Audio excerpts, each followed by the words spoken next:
The title of this story is To Be Always Alert. Long ago, in Japan, there was a wise man who was called Oji-san, or grandfather, by Ichiro, his grandson.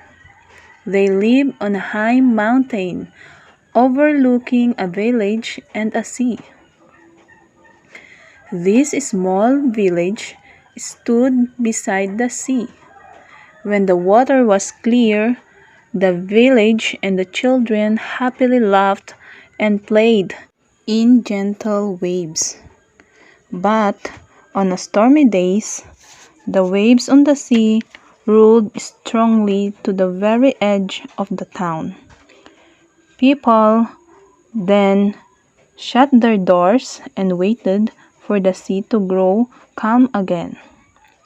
One day, when the air was very hot and still, Oji-san and Ichiro felt a low shaking from the ground. Their house rocked gently.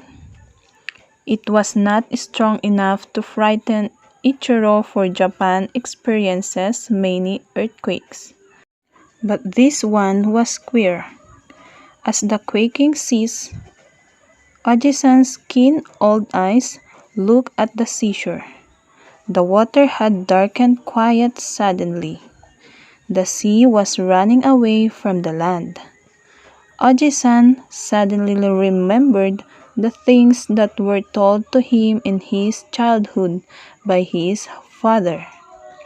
He understood what the sea was going to do and must warn the villagers. There was no time to send a message down the long mountain road. Oji-san must act, he said to Ichiro. Quick, light me a torch. The old man hurried out to the fields where his rice stood, ready for the harvest. He thrust the torch among the dry stalks and fire blazed up. Down below, the priest in the temple saw the blaze on the mountain and set the big bell booming. The whole village then were running to the mountains to put the fire out and save the rice fields. But it was too late to save the flaming rice fields of Oji-san. They were all angry.